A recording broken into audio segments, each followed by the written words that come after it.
விண்ணமுதம் நிகழ்ச்சிக்காக தொலைக்காட்சியின் முன்னே அமர்ந்திருக்கின்ற உங்கள் அனைவருக்கும் ஆண்டவர் இயேசுவின் பெயரால் வாழ்த்துதல்கள். மீண்டும் இந்த வருடத்தின் வாரங்கள் சிலவற்றை கடந்து வருகிறோம். சில நாட்கள் எங்களை விட்டு ஏற்கனவே கடந்து போய்விட்டன. கிறிஸ்மஸ் காலம் என்று ஒன்று இருந்தது. அது முடிந்ததும் புதிய வருடம் வருகிறது என்று எதிர்பார்த்து காத்திருந்தோம். கிறிஸ்மஸும் முடிந்துவிட்டது, புதிய வருடமும் முடிந்துவிட்டது. இப்போது நம்முடைய வாழ்க்கை வழமை போல பழைய காரியங்களினுடைய அடிப்படையிலே தொடங்கி இருக்கும் என்று சொல்லி நம்புகிறேன். ஒவ்வொரு வருடமும் ஆரம்பிக்கிற போது ஒவ்வொருவருக்கும் புதிய எதிர்பார்ப்புகள் இருக்கிறது. இந்த வருடத்திலே எனக்கு வாழ்க்கையிலே நல்ல காரியங்கள் நடக்க வேண்டும் என்பது பொதுவாக எல்லோருடைய வாழ்க்கையிலும் இருக்கின்ற எதிர்பார்ப்பு. அல்லது ஒருவேளை புதிய வருடம் ஆரம்பிக்கின்ற போது நாங்கள் பொருத்தனைகளையும் செய்திருப்போம். இந்த வருடம் நான் ஒரு குறிப்பிட்ட அளவு பணத்தை நான் சேமிக்க வேண்டும் என்று யோசித்திருப்பேன். அல்லது என்னுடைய வாழ்க்கையை பொறுத்தவரையிலே நான் சுகமாக வாழ்வதற்கு உடற்பயிற்சியை செய்ய வேண்டும் என்று யோசித்திருப்பேன்.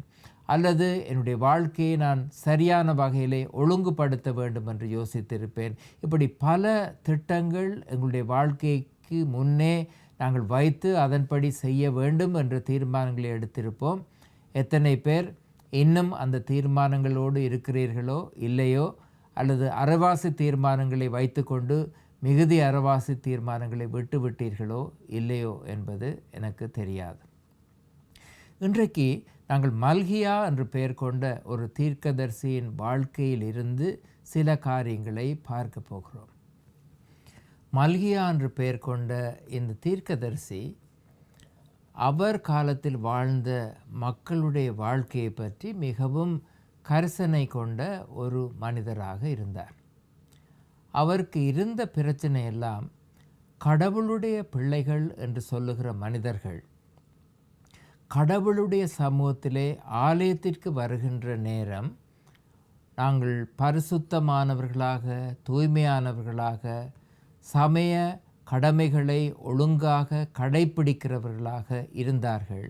ஆனால் அவர்களுடைய வாழ்க்கை ஆலயத்தை விட்டு வெளியே போகிற போது அதே விதமாக இருக்கவில்லை. இது இந்த மல்கியா என்ற பெயர் கொண்ட தீர்க்கதரிசிக்கு மிகவும் பிரச்சனையாக இருந்தது. அவர் கண்ட மக்கள் தங்களுடைய வாழ்க்கையை தாங்கள் விரும்புகிறபடி வாழ்ந்து மல்கியா 3ஆம் அதிகாரம் 14ஆம் வசனத்திலே அவர்கள் சொல்லுவதாக அவர் சொல்லுகிறார், தேவனை சேவிப்பது விருதா, அவருடைய கட்டளைகளை கைக்கொள்ளுகிறதும் சேனைகளின் கர்த்தருக்கு முன்பாக துக்கித்து நடக்கிறதினாலும் என்ன பிரயோஜனம் என்று ஒரு கேள்வியை கேட்பதாக சொல்லுகிறார். ஆகவே வாழ்க்கை ஒழுங்குபட்ட விதத்திலே இருக்க வேண்டும். ஏனென்றால் கடவுளை நம்புகிற மக்கள் என்று மக்களுக்கு சொல்லப்பட்ட நேரம் மக்கள் சொல்லுகிறார்கள், இதில் என்ன பிரயோசனம், கடவுளை நம்புவதனாலே என்ன பிரயோசனம்? இந்த கேள்வி நம்மிலே பலருக்கு கூட இருக்கலாம்.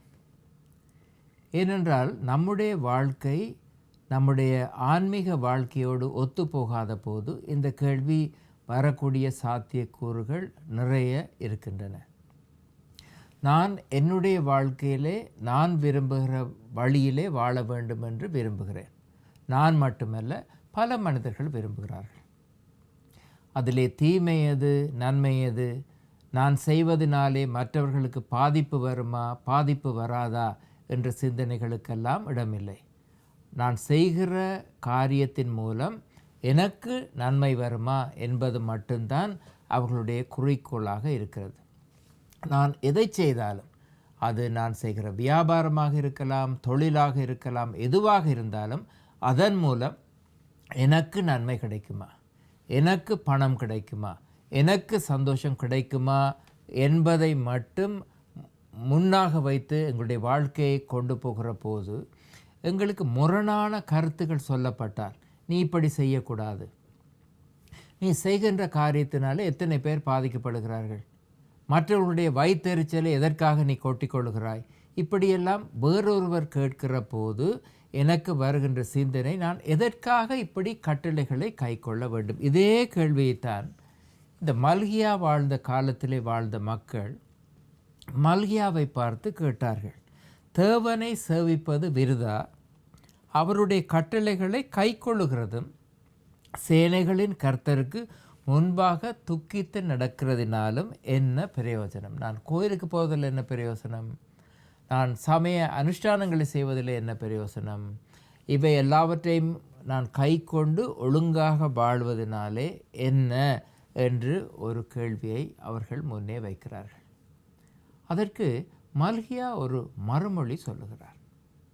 அந்த மறுமொழி நாங்கள் இந்த கிறிஸ்மஸ் காலத்திலே சிந்தித்த ஒரு விடயத்திலும் பார்க்க மிகவும் முரணான ஒன்றாக இருக்கிறது.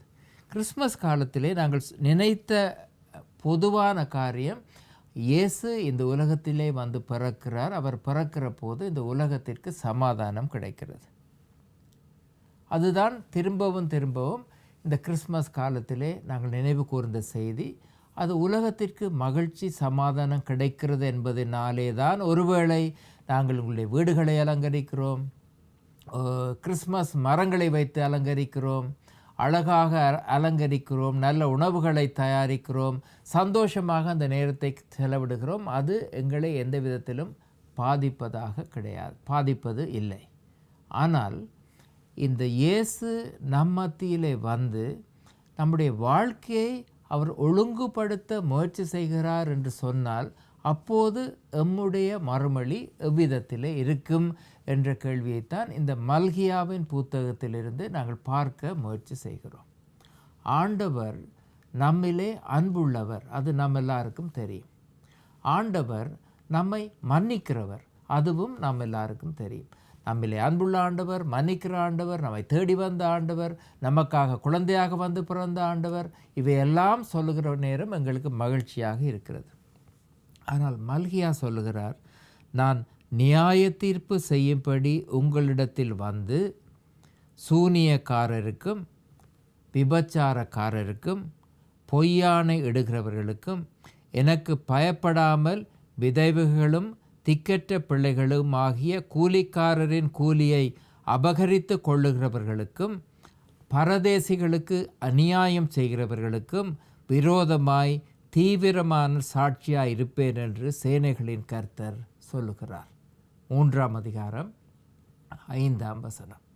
இந்த செய்தி கொடுக்கப்படுகிற போது இஸ்ரவேல் மக்களை பொறுத்தவரையிலே அல்லது மல்கியாவின் காலத்தில் இருந்த மக்களை பொறுத்தவரையிலே அது ஒரு நல்ல செய்தியாக பார்க்கப்படவில்லை.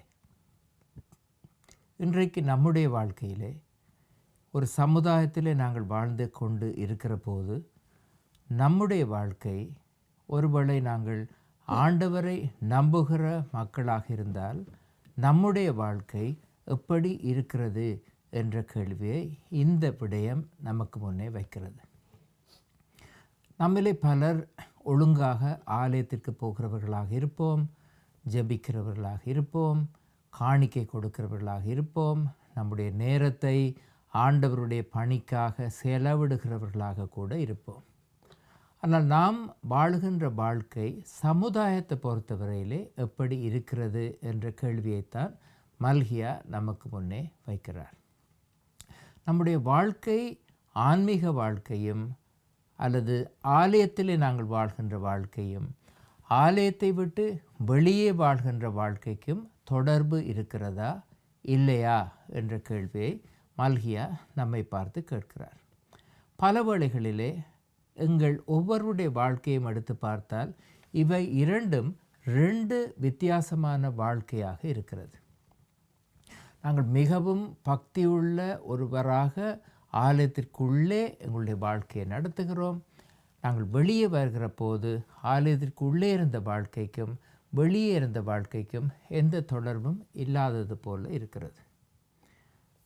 நம் ஆண்டவரிலே நம்பிக்கையாக இருக்கிற எத்தனை பேர் மற்றவர்களை ஏமாற்றுகிறவர்களாக இருக்கிறார்கள்? யோசித்து பாருங்கள்.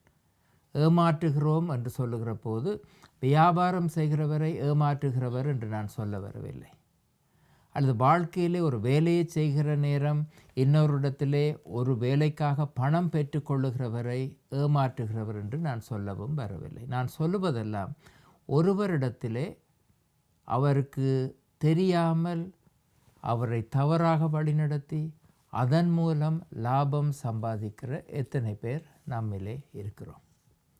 அல்லது மற்றவர்களை அவதூறாக பேசுகிறவர்கள் எத்தனை பேர் நம்மிலே இருக்கிறோம்? இந்த கேள்வி நம்மை பொறுத்தவரையிலே இந்த வருடத்தின் ஆரம்ப பகுதியில் இருக்கின்ற நாம் ஒவ்வொருவரும் கேட்டு பார்க்க வேண்டிய கேள்வி என்று நினைக்கிறேன். பழைய ஏற்பாட்டை நாங்கள் வாசித்து பார்த்தால் அந்த பழைய ஏற்பாட்டிலே இந்த விடயம் திரும்பவும் திரும்பவும் வேறு வேறு மனிதர்களினாலே ஆண்டவரை நம்புகிற மக்களிடத்திலே கேட்கப்பட்ட கேள்வி. நீங்கள் ஒரு நம்பிக்கை உள்ள மக்களாக இருந்தால் அந்த நம்பிக்கை உங்களுடைய வாழ்க்கையின் எல்லா பகுதிகளிலும் வெளிப்பட வேண்டும். அது வெறும் ஆன்மீகத்தில் மட்டுமல்ல, சமூக வாழ்க்கையிலும் வெளிப்பட வேண்டும். நீங்கள் காலையில் எழுந்து வேலைக்கு போகின்ற போதும், வேலையில் வேலை செய்கிறவர்களோடு தொடர்பு கொள்ளுகிற போதும், அல்லது நீங்கள் வேலை செய்வதற்கு காரணமாக இருக்கின்ற அந்த அடிப்படை காரணத்தின் அடிப்படையிலும் எல்லா நேரங்களிலும் அந்த ஆன்மீகம் வெளிப்பட வேண்டும். அதனாலே தான் நான் நினைக்கிறேன், ஆண்டவர் சொல்லியிருக்கிறார், எங்களுடைய வாழ்க்கை விளக்கு தண்டின் மேலே இருக்கின்ற வாழ்க்கையைப் போல இருக்க வேண்டும். விளக்கு தண்டின் மேலே ஒரு விளக்கை கொளுத்தி அதை ஒரு தட்டிலே ஒரு ஒரு ஒரு இடத்திலே மேலாக வைத்தால் அந்த விளக்கு எல்லோருக்கும் வெளிச்சத்தை தருவது போல உங்களுடைய வாழ்க்கை இருக்க வேண்டும். இன்னும் ஒரு உதாரணத்தை அவர் சொல்லியிருக்கிறார், ஒரு பட்டணம் மலையின் மேல் இருக்கின்ற பட்டணத்தை போல நம்முடைய வாழ்க்கை இருக்க வேண்டும். ஒரு மலையின் மேலே ஒரு வீடு இருந்தால், அதில் ஒரு ஊர் இருந்தால், அந்த மலையின் அடிவாரத்திலிருந்து பார்க்கிற போது அந்த வீடோ ஊரோ மிகவும் தெளிவாக தெரியும். அதே போல் உங்களுடைய வாழ்க்கை இருக்க வேண்டும்.